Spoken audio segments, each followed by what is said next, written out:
The chime of a silver fork hitting a crystal water goblet was the only sound. It was a delicate, piercing noise, but in the hallowed silence of Aurelia, it felt like a gunshot. Julian Croft, the titan of private equity, whose fortune was rumored to eclipse that of small nations, had just found a flaw. Again. Every head in the opulent dining room, a space that doubled as a private gallery for Croft's priceless art collection, remained bowed. Diners who paid thousands for a reservation pretended to be engrossed in their deconstructed entrees. The staff, however, stood frozen, like a herd of deer that had just heard the snap of a predator's twig. This was the third time tonight. The first was a sommelier, dismissed for the impertinent effervescence of the champagne. The second was a busboy banished for casting a fleeting shadow across the soutine hanging by the table. Now it was the fork. Mr. Dubois? Julian's voice was not loud, but it had a texture of crushed granite that absorbed all other sound. Come here. Charles Dubois, the restaurant's decorated maître d', a man who had stared down Michelin inspectors and wrathful food critics without flinching, approached table one with the cautious tread of a man walking on a frozen lake. His face was a pale, sweating mask of professional terror. Yes, Mr. Croft. Julian, a man of 40, with a face that looked as if it had been carved from unforgiving marble and eyes the color of a winter sky, did not look at him. His gaze was fixed on the offending fork, which lay beside his untouched plate of seared scallops. This fork, Julian stated, has been polished in a circular motion. The manufacturer's specifications for this particular set of 1928 Parisian silver explicitly require a longitudinal polish to preserve the integrity of the micro-grooves.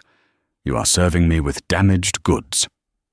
He paused, letting the absurdity of his complaint settle and fester. Find the person responsible and fire them. Dubois looked as if he might faint.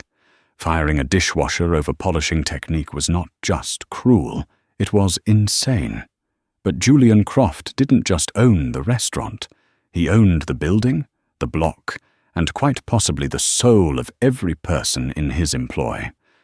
A word from him could blacklist a man from the hospitality industry for life. Sir, I will see to it immediately, Dubois stammered, his French accent thickening with stress. He made a small, desperate gesture to a nearby server, a young man named Leo, who looked all of 19. Leo's face went white. But before Leo could take a single, career-ending step, a quiet voice cut through the tension. Don't fire the boy. The voice came from a waitress standing by the service station. Clara Evans. She was 24, though the exhaustion in her deep brown eyes made her seem older. She had been at Aurelia for 6 months, a ghost who did her job with unnerving efficiency and never spoke unless spoken to. She was tightening her crisp black apron, her movements economical and precise. Dubois shot her a look of pure, unadulterated panic. He shook his head violently, a silent plea for her to stop. But Clara was already moving, walking toward the most dangerous man in New York City. She wasn't trembling. She wasn't cowering. She walked with a straight back and a steady gait, her worn but impeccably clean work shoes making no sound on the marble floor. She stopped at the table, her eyes not on the Billionaire, but on the fork. The boy didn't polish it, sir. I did, she said, her voice even and calm. It was a lie. She had seen Leo nervously buffing the silverware earlier. But Leo had a sick mother and a mountain of bills. Clara just had her grandfather's nursing home fees, a debt so vast it felt more like an abstract concept than a number. Julian Croft slowly, deliberately lifted his head. He looked at her for the first time.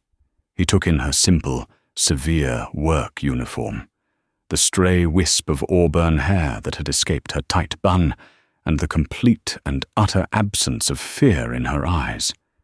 It was this last detail that seemed to interest him. He was a man who fed on fear, and she was offering him nothing. "You did?" he asked, a flicker of something, curiosity, perhaps, in his cold gaze. "Yes. I apologize if my technique was substandard," she said, her tone professional, but not subservient. She reached down, picked up the fork with a linen napkin, and replaced it with another from the setting. "Longitudinal strokes only. I will remember that." Julian leaned back in his chair, a faint, dangerous smile playing on his lips. He was used to people groveling, dissolving into apologies and excuses. This calm acceptance of blame, this quiet defiance, was a new variable. "You're new," he stated. It wasn't a question. "I've been here for 6 months, sir." "Then you should know better," he said, his voice dropping an octave. "You should know that I value precision above all else. In my investments, in my acquisitions, and in my cutlery." He gestured to the painting on the wall beside them, a dark, moody landscape by Courbet. "Look at that painting. The artist spent a month perfecting the reflection of the moon on the water. A single millimeter of difference would have ruined the composition. That is precision. That is what I demand." Clara's eyes drifted to the painting. Her professional mask softened for a fraction of a second, replaced by a look of genuine, academic interest. "It's a beautiful piece," she said, almost to herself, though Courbet would have hated the frame. Gilded rococo. He preferred simple, dark wood. He felt that ornate frames were a bourgeois attempt to own the art rather than experience it. The silence that followed was different. It was no longer heavy with fear, but crackling with surprise. Dubois' jaw was slack. Julian Croft's faint smile had vanished, replaced by an expression of intense, unnerving focus. He stared at her as if she had just sprouted a second head. "What did you say?" Clara blinked, realizing her mistake. She had let her guard down. Her grandfather's voice, lecturing her on art history in their small gallery years ago, had momentarily taken over. "My apologies, sir. I spoke out of turn. Is there anything else I can get for you?" she asked, reverting to the deferential waitress. But the gear had shifted. Julian Croft was no longer a diner tormenting his server. He was a predator who had just discovered his prey was not what it seemed. "You know Courbet," he said, his eyes narrowing. "A waitress in a $2,000 a night restaurant knows the framing preferences of a 19th century realist painter." "I read," Clara said simply, her defenses back up. "Will you be having dessert?" "No," Julian said, pushing his plate away. He reached into the inside pocket of his flawlessly tailored suit jacket and pulled out a small leather pouch. He opened it and tipped a single object onto the white tablecloth. It was a Roman denarius, an ancient silver coin, worn smooth by the passage of nearly 2,000 years. "My partner for tonight's dinner was a numismatist. He was late, so I sent him home. He was meant to appraise this for me," Julian said, his gaze locked on hers. "He claims it's a genuine coin of Tiberius, minted in Lugdunum, a recent acquisition. Tell me, waitress who reads, is he right?" Dubois took a half step forward, ready to intervene, to apologize for this madness, but Julian silenced him with a flick of his wrist. Clara looked from the coin to Julian's unblinking eyes. This was a test, a bizarre, impossible test designed to humiliate her, to put her back in her place. She should refuse, she should apologize, and retreat. But something inside her, a stubborn spark of the girl who used to spend her days surrounded by beauty and history, before men like him had turned it all to ash, refused to back down. She leaned forward slightly, her eyes scanning the coin. She didn't touch it. "You have 5 minutes," Julian said, glancing at the Patek Philippe on his wrist. "Convince me you're more than just a clumsy polisher of silver, and you keep your job. Fail, and I'll buy the community college you took your art history class at and turn it into a parking garage." The threat was so outlandish, so cartoonishly villainous, that it almost made her laugh. Almost. She took a deep breath. "I don't need 5 minutes," she said softly. She pointed a delicate finger toward the coin, stopping just shy of touching its surface. "The portrait of Tiberius is too sharp," she began, her voice gaining confidence. "The dyes used in the Lugdunum mint were often used past their prime, resulting in a slight softness around the laurel wreath. This one is as crisp as a modern minting," she continued, her words flowing with an easy authority that captivated the silent room. "The silver composition is also suspect. Look at the patina in the recesses of the lettering. It's too uniform, too dark. It suggests artificial aging, likely with sulfuric acid. A genuine coin would have a more varied, silver-grey toning from centuries of soil contact." She paused, taking a breath before delivering the final, killing blow. "But the biggest mistake is the S in Pontiff Maxim. A common forger's error. The moneyers at that mint used a dye that rendered the letter more like a straight line with hooks, not the elegant curved S we see here. It's a beautiful replica, probably made in Naples in the late 19th century, a so-called Paduan imitation. It's worth maybe $100 to a collector of forgeries. As a coin of Tiberius, it's worthless." She finished and straightened up, her heart hammering against her ribs. She had laid her soul bare on the table, next to a fake Roman coin. For a long moment, Julian Croft just stared at her. The icy mask was gone. In its place was raw, unfiltered astonishment. He picked up the coin, turning it over in his fingers, looking at the details she had described. He let out a short, sharp breath that could have been a laugh. "Dubois," he said, his voice now holding a strange new resonance. "Yes, Mr. Croft?" "Give the girl $1,000 tip from my account," Julian commanded. He stood up, throwing his napkin onto the table, "and have her escorted to my office upstairs. Now." He turned his piercing gaze back to Clara. "Your career as a waitress is over. Your new one is just beginning." Clara stood frozen as he strode out of the dining room without a backward glance. She had faced the devil and hadn't just survived, she had won. But as the shock wore off, a cold dread began to seep into its place. She had wanted to be invisible, to earn her money and disappear. Now, she had the full, undivided attention of Julian Croft, and she knew, with a certainty that chilled her to the bone, that men like him didn't just acquire art and companies, they acquired people. Julian Croft's office was on the top floor of the building, a sprawling penthouse space that felt less like a place of business and more like the sanctum of a secular pope.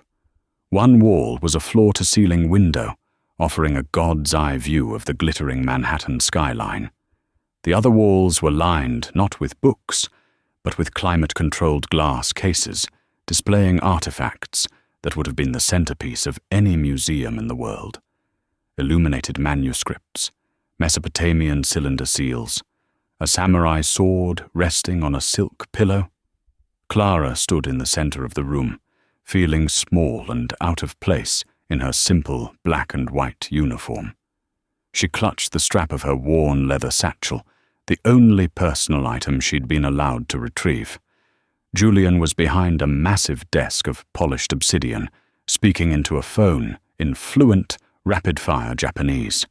He gestured for her to sit in one of the two severe leather chairs opposite him, then turned his back, continuing his conversation. She used the moment to study him. He moved with the coiled energy of a panther, all controlled power and latent threat. He wasn't just a rich man. He was a force of nature, a vortex that bent the world to his will, the world that had shattered hers. The memory of her grandfather, a man whose hands, once steady enough to restore Renaissance frescoes, now trembled so badly he couldn't hold a cup, flashed in her mind. He was in a clean but soul-crushingly sterile facility in Queens, the best she could afford, the facility that cost every penny she made, and then some. Julian finished his call and swiveled in his chair to face her. He steepled his fingers, his winter sky eyes appraising her with an unnerving intensity. "Clara Evans," he said, reading her name from a single sheet of paper on his desk. Age 24. No college degree listed. Previous employment, waitress at a diner in Brooklyn, assistant at a framing shop in the Village. And before that, nothing. A 2-year gap. He knew her history. Of course he did. He'd probably had a full background check run in the 10 minutes it took her to ride the elevator up. "I was traveling," she lied, her voice tight. The truth, that she had spent those 2 years nursing her grandfather after his breakdown and selling off every last piece of their personal possessions to pay the initial medical bills, was not something she would ever share with him. "Traveling," he repeated, a hint of disbelief in his tone. And where did this traveling waitress acquire a doctorate-level knowledge of numismatics and 19th century French art? "My grandfather," she said, the words tasting like ash. "He owned a gallery. Before." She trailed off, catching herself before she said too much. "Before what?" Julian pressed, leaning forward. "Before he retired," she finished lamely. Julian stared at her for a long, uncomfortable moment, as if he could see the lies shimmering in the air between them. He let it go. For now. "I have a problem, Miss Evans," he said, changing tactics. "I am in the final stages of acquiring the estate of Lord Harrington, a British aristocrat with a legendary but notoriously private collection. The centerpiece is a portfolio of recently discovered drawings attributed to Leonardo da Vinci." He paused, letting the weight of that name sink in. "My team of experts has authenticated them. They've run pigment analysis, carbon-dated the paper. Everything checks out. The deal is worth 9 figures. It will be the crowning jewel of my collection." "That sounds like you have a solution, not a problem," Clara said cautiously. "The problem," Julian said, his voice hardening, "is that my gut tells me something is wrong. My experts are the best in the world, but they are academics. They see science. They don't see art. They don't have the eye. You," he said, pointing a finger at her, "have the eye. I saw it downstairs. You don't just see an object. You see its history, its soul, its flaws." He stood and walked to the window, his silhouette framed against the city lights. "I am offering you a position, a 1-month contract. You will be my personal consultant on the Harrington acquisition. You will have access to all the documents, all the high-resolution scans, and eventually the drawings themselves. Your job is to find the flaw my experts missed. Your job is to listen to your gut and tell me if I'm about to make the best acquisition of my career or the most expensive mistake." Clara's mind reeled. It was an absurd proposition. A waitress, plucked from obscurity to consult on a $100 million art deal. It was the stuff of fantasy. But it was also an opportunity. An opportunity to be inside his world, to see how men like him operated, to earn enough money in 1 month to move her grandfather to a better facility, one with a garden and specialists who could help him. "And the salary?" she asked, her voice betraying a hint of the desperation she felt. Julian turned from the window. $100,000 for the month, he said, as if he were talking about pocket change. Plus a $25,000 bonus if you find a verifiable flaw that leads to a price reduction or a cancellation of the deal. Clara's breath hitched. $125,000. It was a lifeline. It was a miracle. It was a deal with the devil. There is one condition, Julian added, his eyes narrowing again. Absolute discretion. You will sign a non-disclosure agreement, so airtight it could survive a nuclear blast. You will speak to no one about this. You will report only to me. And if you are wrong, if you raise a false alarm and jeopardize this deal for nothing, I will not just fire you. I will personally see to it that the only thing you are qualified to do for the rest of your life is polish silver. Longitudinally. The threat hung in the air, cold and sharp. This wasn't just a job offer. It was a test of allegiance. He was buying her expertise, but he was also buying her silence and her loyalty. I accept, she said, before she could lose her nerve. Good, he said, a flicker of satisfaction in his eyes. He pressed a button on his desk. Marcus, come in. The door opened and a man entered. He was in his late 40s, impeccably dressed in a Savile Row suit, with silvering hair and a smile that was all teeth. He radiated a smooth, predatory charm. Marcus Thorne, my senior vice president of acquisitions, Julian said. Marcus, this is Clara Evans, our new consultant for the Harrington project. Give her whatever she needs. An office, a computer, access to the digital vault. Marcus Thorne's smile didn't falter, but his eyes, when they landed on Clara, were cold and dismissive. He looked her up and down, taking in her waitress uniform with a barely concealed sneer. Consultant? He asked, his voice a silky baritone. A bit. Young, isn't she? Where did you find her, Julian? The Guggenheim internship program? She served me my dinner, Julian said flatly, enjoying the look of disbelief on Marcus's face. She has the eye. That's all you need to know. Of course, Marcus said, recovering quickly. Welcome aboard, Miss Evans. He extended a hand. Clara took it. His grip was firm, his skin dry and cool, like a snake's. I'll have my assistant get you set up. We're all very excited about the Da Vinci's. A true legacy acquisition. As Marcus led her out of the office, Clara felt a prickle of unease. There was something about the way he said legacy acquisition, a strange emphasis on the words that felt hollow. Marcus Thorne was the perfect corporate soldier, polished and deferential, but beneath the surface, Clara sensed a deep, simmering resentment. He was the man who did the work, but Julian was the one who got the glory. Her new office was a small, glass-walled cube in a bullpen with other analysts. It was sterile and impersonal, but it had a state-of-the-art computer and a view of the East River. For the next week, Clara lived in that cube. She didn't go home. She slept on a small couch, showered in the executive gym, and subsisted on coffee and takeout, delivered by a rotating cast of assistants who all looked at her with a mixture of pity and contempt.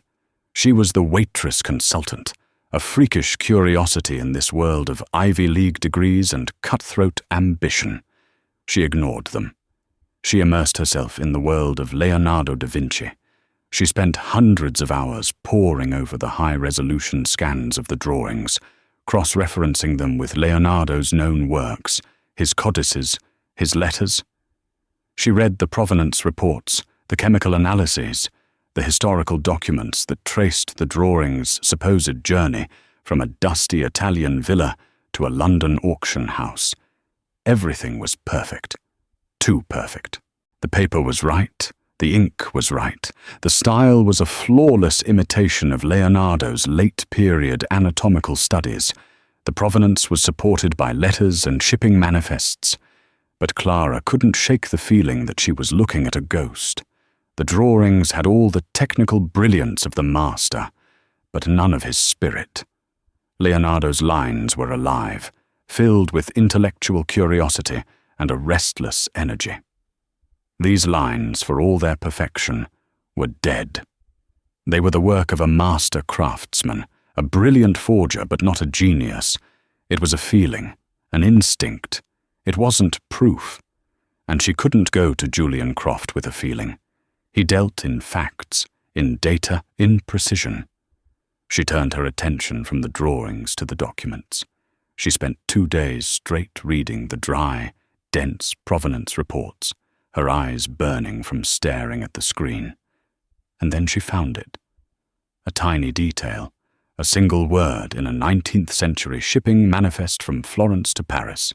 The manifest listed a crate of disegni d'arte, art drawings, but next to it, in a different hand, was a small, smudged annotation. The word was Italian.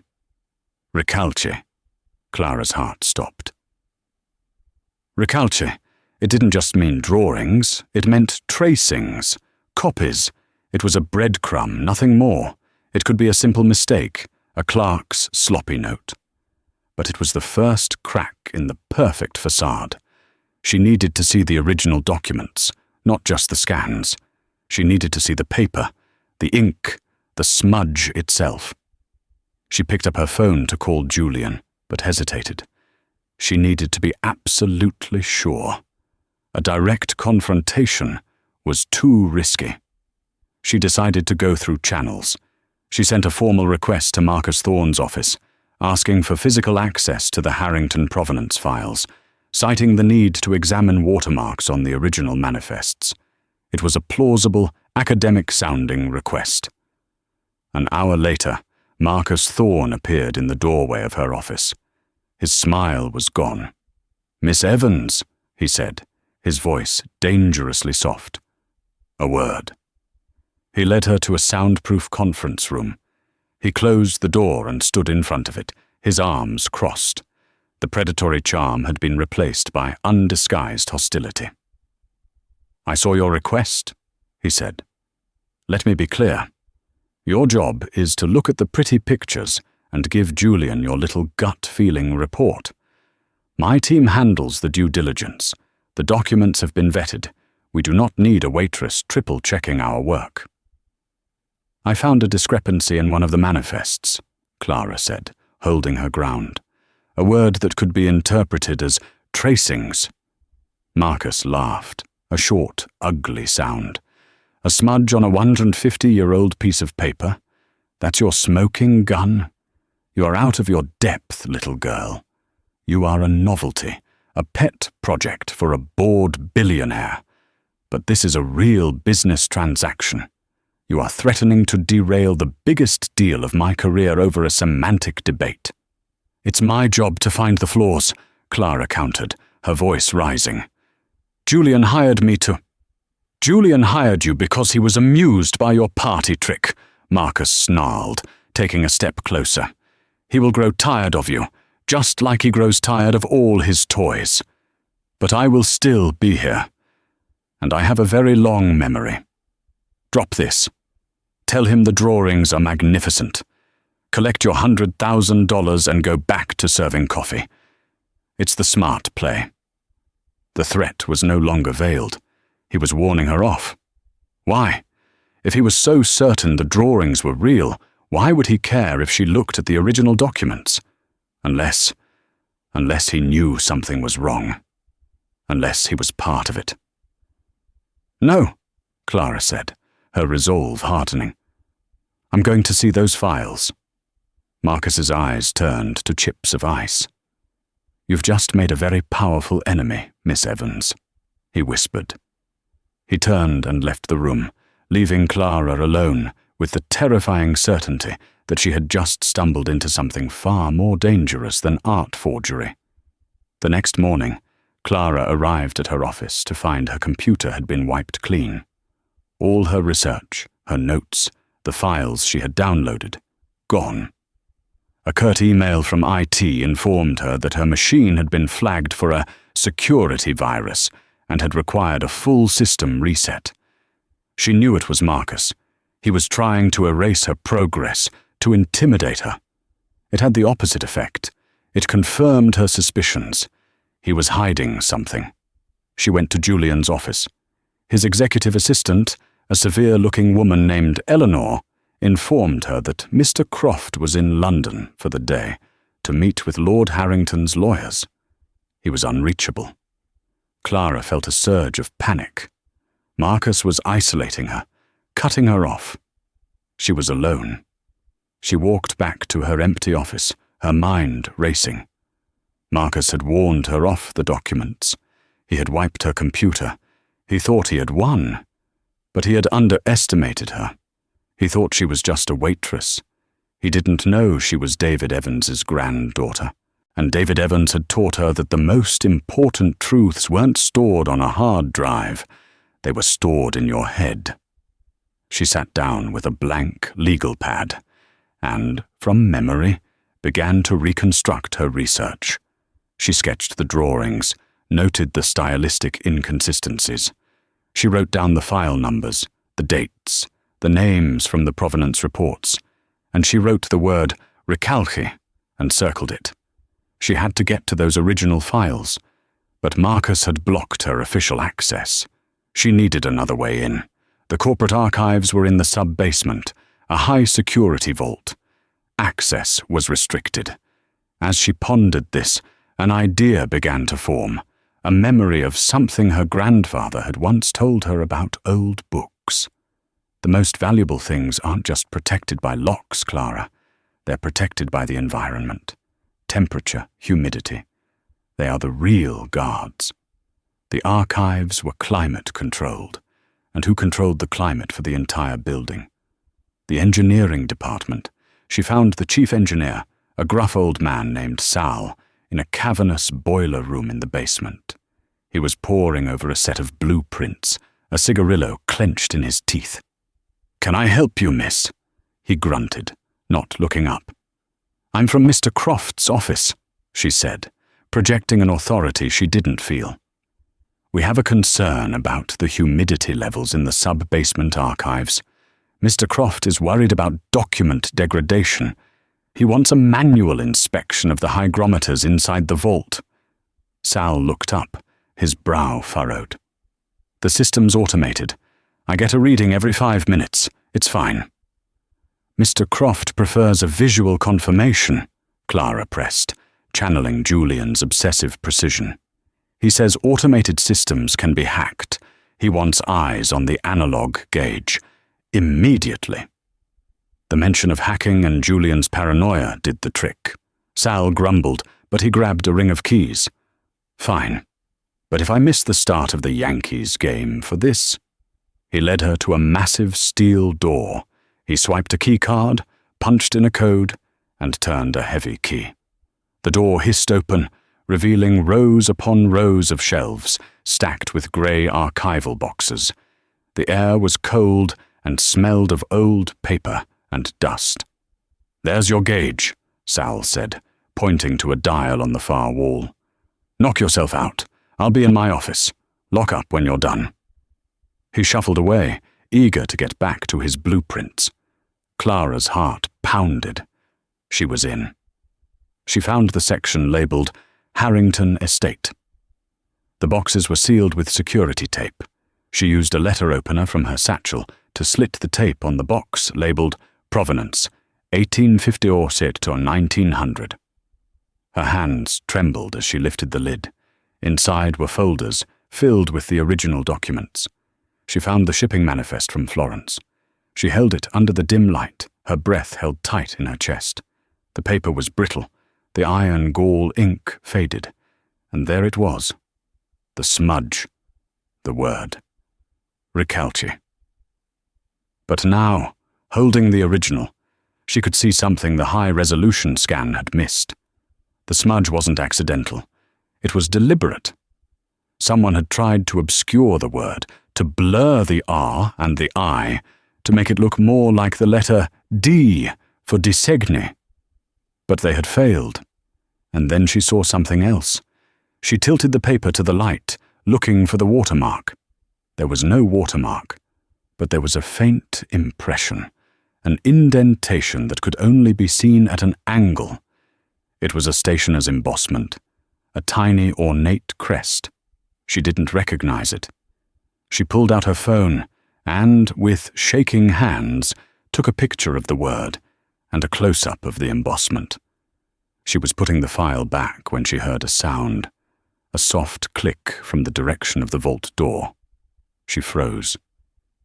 Looking for something? Marcus Thorne was standing in the doorway, his arms crossed. He was holding Sal's ring of keys. He must have seen her on a security camera. "I knew you wouldn't let it go," he said, his voice calm and cold. He stepped inside, and the heavy vault door swung shut behind him with a terrifying, final boom. The lock engaged with a loud thud. They were locked in. "You're a bigger fool than I thought," Marcus said, advancing on her slowly. "Did you really think you could outsmart me?" "You're the forger," Clara whispered, the pieces clicking into place. "The drawings, the documents, you created them. You're defrauding Julian." Marcus laughed. "Defrauding? I'm improving his legacy. Julian has the money, but he has no taste.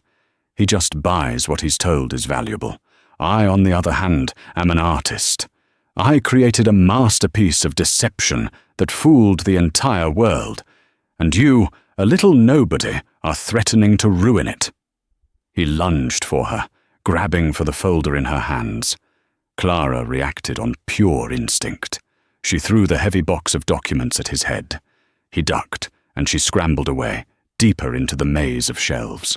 "You can't hide, Clara," he yelled, his voice echoing in the confined space. "There's no way out.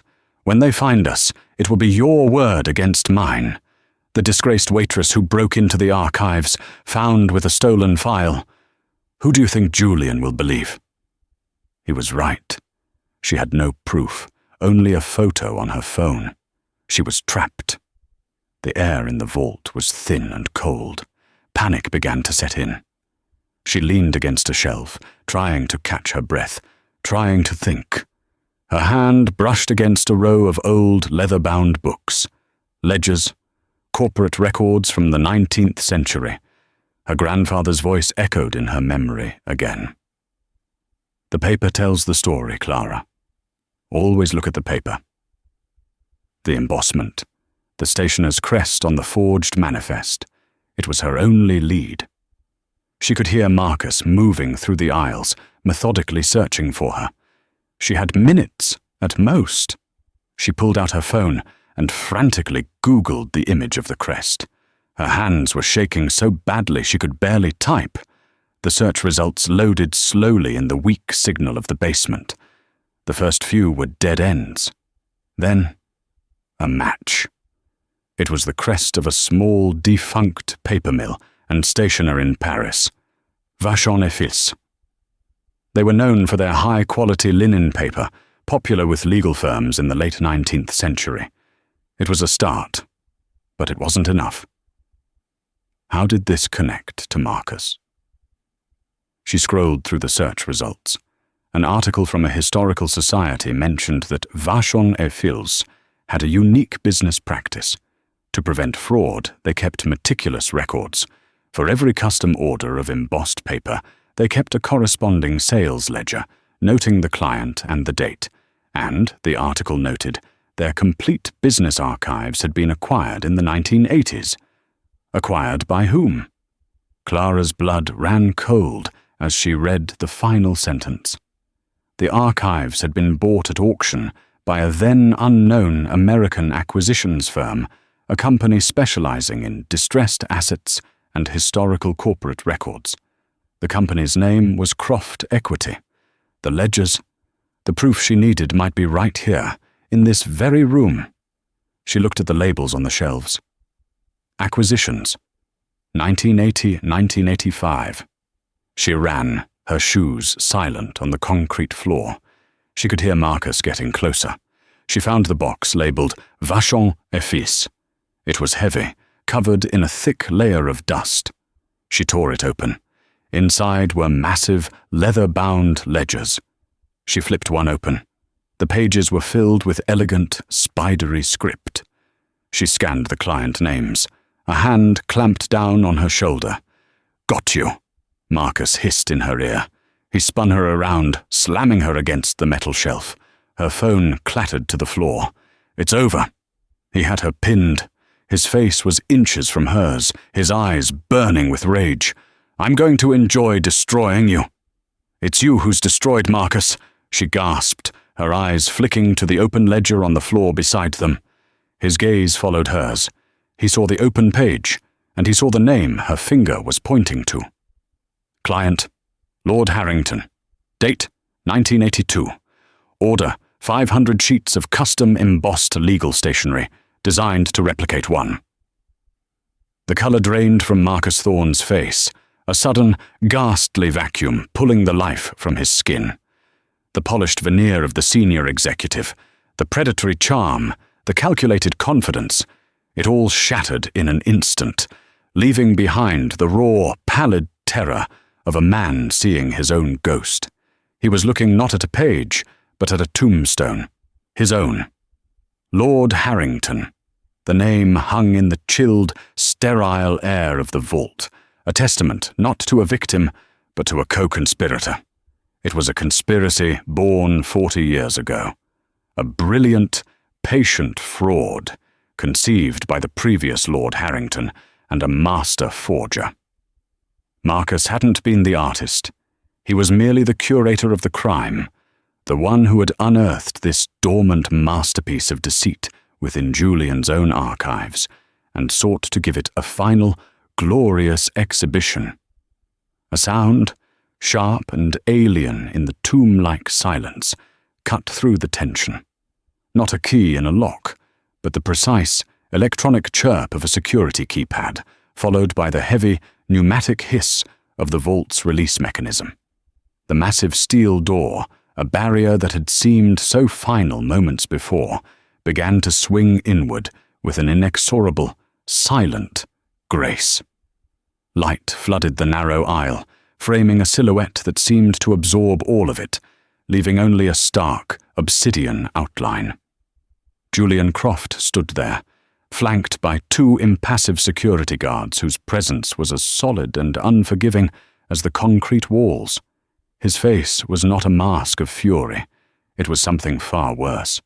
It was a canvas of absolute, glacial calm, the kind of stillness that precedes the shattering of a glacier into the sea. He had returned from London early, a change in schedule so rare it was practically unheard of. Eleanor, his sentinel of an assistant, must have sensed the undercurrent of panic in Clara's inquiries, the wrongness of Marcus's actions, and made the call. Julian's eyes, the colour of a winter sky on the verge of a blizzard, moved with unnerving slowness. They took in the scene not as a chaotic whole, but as a series of data points to be processed and filed. He saw Marcus, his oldest colleague, his most trusted lieutenant for 2 decades, with his hands clamped on Clara's shoulders, his body pinning her against a steel shelf. He saw the wild, cornered look in Marcus's eyes. He saw Clara, her face pale and smudged with dust, her uniform torn at the collar, but her gaze defiant and unbroken. And finally, his eyes fell to the floor, to the heavy, leather-bound ledger lying open at their feet.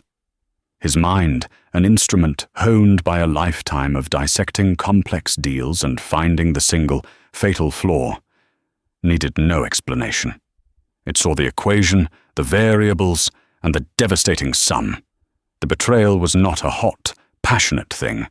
It was a cold, mathematical certainty. "Marcus," Julian said. His voice was not quiet. It was unnaturally devoid of volume, a black hole of sound that pulled all the air from the room. "Release her." It was not a command. It was a statement of inevitability. Marcus's hands dropped from Clara's shoulders as if they'd been burned. He stumbled back a step, his composure utterly gone. All the smooth syllables, the corporate jargon, the easy confidence had been stripped away, leaving only the stammering, desperate core of a man who had overplayed his hand. Julian, this isn't what it looks like." She broke in. She was trying to steal documents. I was simply restraining her until...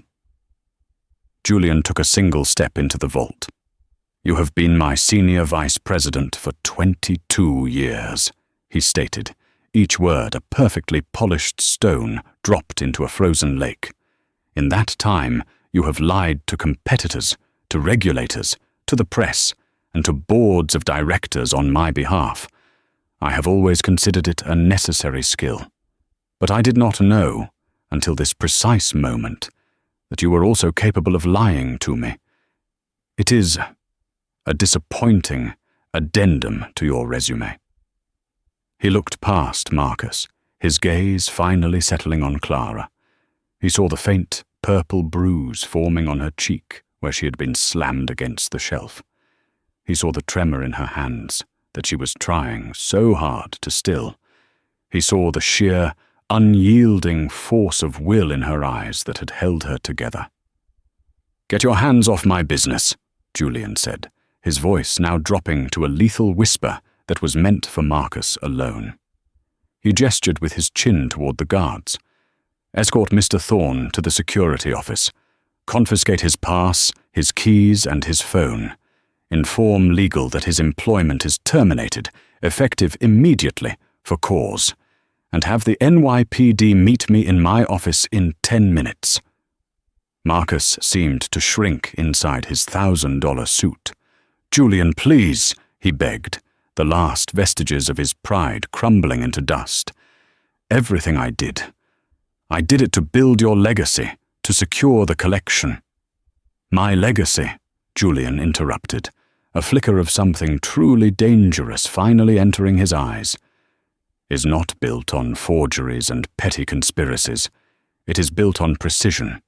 And you, Marcus, have just become a rounding error. Remove him."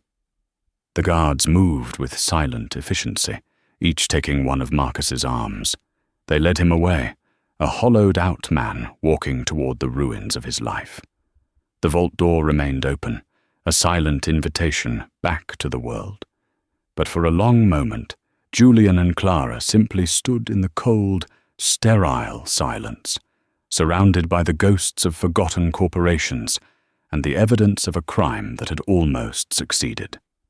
The adrenaline that had sustained Clara began to recede, leaving a deep, aching exhaustion in its wake. The world, which had been so sharp and terrifyingly clear, now seemed to shimmer at the edges. She leaned back against the shelf, her legs feeling unsteady. Julian's attention returned to her, his expression unreadable. The crisis was over. Control had been re-established. His mind was already moving on, calculating the next 10 steps required to contain the damage, to bury the scandal, to erase the flaw. "A medic will be here shortly to examine you," he said, his tone clipped and professional. It was the voice of a CEO managing a liability. "You will need to provide a full statement to my head of security and to the police. My legal team will be present to represent you." Clara pushed herself off the shelf, straightening her spine. "I don't need a medic," she said, her voice raspy but firm. "And I don't need your lawyers. I'll speak to the police myself. I know what the truth is." Julian regarded her with a flicker of something. Annoyance? Surprise? He was accustomed to people doing exactly as he instructed, especially after he had just saved them. Her refusal to be managed, to be categorized as a victim in need of his protection, was another unexpected variable. "As you wish," he said coolly. He turned to leave, then paused in the doorway. "You have fulfilled the terms of your contract, Miss Evans. You found the flaw. Accounting will wire the bonus to your account by morning." He walked away, leaving her alone in the vault. She had won. She had done the impossible. She had stared into the abyss of his world and not only survived, but triumphed. But as she looked at the ledger on the floor, at the dusty boxes containing a century of ambition and decay, she felt no elation. She felt only the profound, hollow ache of having been right. The hours that followed were a blur of hushed conversations with grim-faced security men and detectives who seemed both impressed and bewildered by her. She told the story simply, factually, letting the ledger and the forged manifest speak for themselves. Julian's lawyers hovered, a phalanx of expensive suits and quiet threats, ensuring the entire affair was hermetically sealed from the outside world. By dawn, Marcus Thorne and the current Lord Harrington were in custody, and the art deal of the century had dissolved into a silent, 9-figure puff of smoke. Clara found herself back in the small, glass-walled office that had been her entire world for weeks. Her computer screen was still blank, a monument to Marcus's failed attempt to erase her. She had not slept. She felt strangely disconnected, a ghost haunting the aftermath of a battle she had somehow won. She was waiting for her security pass to be deactivated, for a final check to be handed to her by a junior HR employee, for her brief, surreal journey into this world to end. Instead, Julian Croft appeared in her doorway. He looked as if he hadn't slept either. The impeccable armor of his suit was slightly rumpled, and there were new, deeper lines of fatigue around his eyes. The glacier had shattered, and he was surveying the wreckage. "Walk with me," he said. It was not a question. He led her not to his penthouse office, but down to the ground floor, to the cavernous space of Aurelia. The restaurant was closed, the morning light streaming through the tall windows, illuminating dust motes dancing in the air. The tables stood empty, draped in their white linen shrouds. The silence was absolute, a world away from the controlled tension of the night it had all begun. They stopped before the courbet, the dark, moody landscape, in its ostentatious gilded frame. "My board of directors has been apprised of the situation," Julian began, his gaze fixed on the painting. "They are, to put it mildly, grateful. They have authorized me to make you a permanent offer of employment. We are creating a new department of vetting and provenance. You would be its director. You would build your own team, have an unlimited budget, and answer only to me. You can, of course, name your own salary." He finally turned to look at her. He was offering her the keys to the kingdom. It was not just a job. It was a throne, a position of immense power, of security, a life so far removed from expired bus passes and the crushing weight of nursing home bills that it was difficult to even comprehend. Clara felt a dizzying wave of vertigo. She could feel the number in her mind, a 7-figure sum that could buy her grandfather a private villa with a team of doctors. It could buy her a life without fear. The temptation was a physical thing, a sweet, cloying poison in the back of her throat. She could say yes. She could take the money, take the power, and tell herself she could change the system from within. It would be so easy. "No," she said. The word was quiet, but it landed in the silent room with the force of a gavel. Julian's carefully neutral expression finally broke. A genuine, unguarded look of astonishment crossed his face. "No? Why? This is what you do. This is what you are uniquely gifted at. You are a perfect instrument for finding the truth. I am offering you the chance to use that gift on a global scale." "An instrument," Clara repeated softly, the word tasting bitter. "That's what I am to you. A tool. A valuable asset to be acquired. That's all you see, isn't it?" She took a deep breath, the scent of lemon polish and old wine filling her lungs. "I did the job you hired me to do.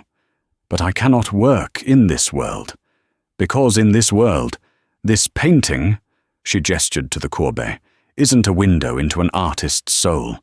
It's a number on a balance sheet. It's a hedge against inflation. Art isn't loved here, Mr. Croft. It's leveraged. It's a game of acquisition, played by men who can afford the price of everything and understand the value of nothing. And the people who create the beauty, who dedicate their lives to preserving it, people like my grandfather, they're just collateral damage. They get crushed under the weight of your portfolios." The time for lies and omissions was over. The dam of her restraint finally broke. "My grandfather was David Evans," she said, her voice clear and steady, each word a carefully aimed dart. "He owned the Evans Gallery on Madison Avenue. 10 years ago, your firm, Croft Equity, initiated a hostile takeover. Marcus Thorne was the architect of the deal. You bought up the gallery's debt through shell corporations, you leveraged its real estate assets against it, and you forced it into insolvency. Then you bought it for pennies on the dollar, stripped it bare, and sold the building to a luxury condominium developer. The collection, his life's work, was auctioned off to pay the debts you yourself had manufactured." Julian stood perfectly still, his face paling. The name, Evans Gallery, was a ghost from a distant past, one of 1,000 such transactions, a footnote in a quarterly report from a decade ago. It had meant nothing to him then. But now, attached to the woman standing before him, it became a focal point for a history of casual destruction he had never allowed himself to witness. The stress of it, the humiliation, it broke him, Clara continued, her voice raw with a grief she had held in check for years. He had a stroke. He lost his gallery, his collection, his health, his name. He lost everything. That's why I came here. That's why I took a job polishing your silver. I didn't have a plan. I needed to see the man who could calibrate the world to the millimeter, but was blind to the miles of wreckage he left in his wake. I didn't know," Julian whispered. The excuse sounded pathetic even to his own ears. It was the impotent defense of a king who claims ignorance of the famine in his own lands. "You didn't know because you never looked," Clara countered, her voice now devoid of anger, filled only with a profound, weary sadness. "You look at a fork and see a flaw in its polish. You look at a company and see an inefficient asset. You never once looked at the people whose lives you were trading like commodities. You built an empire on that blindness." She reached into the worn leather satchel at her side. She pulled out a cashier's check. It was for $125,000. His money. Her salary and her bonus, already in her account. She had gone to the bank at dawn. She had made it out to a name he didn't recognize. "This is for Leo Rodriguez," she said, placing the check on the nearest linen-draped table. "The server you were going to fire over a fork. His mother's medical bills are paid off. The rest is the down payment on a small restaurant he wants to open in his neighborhood. Consider it severance." She then pulled out a sheaf of papers, bound in a simple black folder. It was a formal proposal, dozens of pages long, filled with meticulous research, financial projections, and legal frameworks. The title on the cover read, "The Evans Foundation for the Preservation of At-Risk Collections." It was a blueprint for a non-profit organization designed to provide emergency funding, legal aid, and strategic advice to small, independent galleries, museums, and private collectors being targeted by predatory equity firms. "This," she said, holding it out to him, "is my counteroffer. You want to pay me? You want to fix what you've broken. Don't give me a salary. Fund this, not as a tax-deductible donation to assuage your guilt." as an act of restitution, an endowment. Help me build a shield to protect people from the man you used to be." Julian took the proposal from her hand. The weight of it felt immense. He opened it, his eyes scanning the first page, then the second. He saw not just data, but a fierce, brilliant passion. He saw an elegant, workable system designed to counteract the very tactics he had perfected over a lifetime. He was a man who had spent his life acquiring dead things and locking them in glass cases. She was offering him a chance to build something that lived, something that protected, something that would grow. She was offering him a blueprint for a soul. "And what about you?" he asked, his voice hoarse. "What will you do?" "I'm going to go take care of my grandfather," she said, a small, sad smile touching her lips. "I'm moving him to a clinic upstate tomorrow. It's not the one I dreamed of, but it's clean, and it has a small garden." A long, heavy silence settled between them, punctuated only by the distant, muffled clatter of a pot from the kitchen. Julian Croft, the man who had the world at his feet, was being offered a chance at the one thing he could never acquire: redemption, and the price was the demolition of his own legacy. He looked from the proposal in his hands to the extraordinary woman before him. He had hired her to find a flaw in a set of drawings. She had found the fatal flaw in him instead. "A foundation of this scope," he said slowly, his mind already working, dissecting, analyzing, "will require a chairman for its board, someone with an intimate knowledge of hostile acquisition strategies, someone who knows precisely how the wolves hunt, someone to guard the henhouse from the inside." Clara watched him, a flicker of wary surprise in her deep brown eyes. "Are you applying for the position, Mr. Croft?" For the first time since she had met him, a genuine smile touched Julian's lips. It was a small, uncertain thing, but it transformed his harsh, marble features, revealing a glimpse of a man she had never seen. A man who looked profoundly, terrifyingly lost.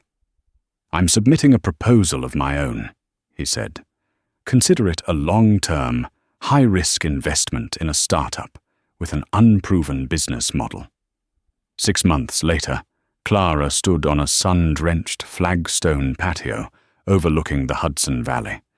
The air was crisp with the scent of late autumn, and the leaves of the surrounding oak trees were a riot of crimson and gold. Beside her, David Evans sat in a state-of-the-art wheelchair, a cashmere blanket across his lap. In his hands, he held a charcoal pencil. His fingers, while still bearing the ghost of a tremor, moved with a deliberation and focus she hadn't seen in a decade. He was sketching the face of a young nurse who was patiently holding a tray of tea. A silent, all-electric sedan whispered up the long, tree-lined drive of the rehabilitation center. Julian Croft emerged from the driver's side. He was not wearing a suit. He was in worn denim, soft leather boots, and a simple charcoal grey sweater. The tension that had permanently inhabited his shoulders was gone. He looked like a man who was finally learning how to breathe. He carried a large, flat package wrapped in plain brown paper. He approached them, his steps unhurried. He knelt beside David's wheelchair, his gaze gentle. "Good morning, David," he said. "I brought you something." He carefully unwrapped the package. It was a painting, a small, quiet study of fishing boats on a calm, grey sea at dawn. It was a Courbet, not a famous masterpiece worth millions, but a personal, intimate piece he had spent months tracking down from a small private collection in Normandy. Its frame was unadorned, dark, hand-carved wood. David Evans lifted his head from his sketchbook. His eyes, once clouded with confusion and pain, were clear. He looked at the painting for a long time. Then he looked at Julian, and then he looked at his granddaughter, and a slow, deep smile spread across his face. He reached out a trembling hand and laid it on Julian's arm. "Good frame," he rasped, his voice a rough whisper, but clear and certain. Julian stood and came to stand beside Clara. Together they watched her grandfather return to his drawing, a comfortable, shared silence enveloping them. "The Evans Foundation awarded its first preservation grant yesterday," Julian said quietly, his eyes on the old man's moving hand. "A small textile museum in Vermont. A vulture fund was trying to leverage their pension fund to force a sale of their building." "Did we win?" Clara asked, a smile playing on her own lips. "We dismantled them," Julian replied, and the satisfaction in his voice was of a different quality than she had ever heard before. It wasn't the predatory thrill of a corporate kill, it was the quiet, solid pride of a craftsman who had built something that sheltered others from the storm. He reached out, not to take her hand, but to gently brush his fingers against hers. It was a question. She answered by entwining her fingers with his. His hand was warm and steady. "I have a proposition for you," he said, his gaze finally meeting hers. "I'm not an asset, Julian. I'm not for sale." "I know," he said, his winter sky eyes now clear and open, reflecting the autumn day. "This isn't an acquisition. It's a merger, a joint venture." He paused, a hint of the old, dangerous smile returning, but this time it was different. It was laced with warmth, with a shared history. "I happen to know a restaurant. The food is ridiculously overpriced. The service can be inconsistent. But they have this one table with a perfect view of a rather poorly framed painting. I was thinking of taking my new partner there for dinner." "To discuss strategy?" Clara laughed, a sound as bright and clear as the morning sun bouncing off the river below. She squeezed his hand, a silent acknowledgement of the long, impossible road they had travelled to arrive at this simple moment. "I'll have to check my schedule," she said, her eyes sparkling. "But I think the chairwoman might just be free."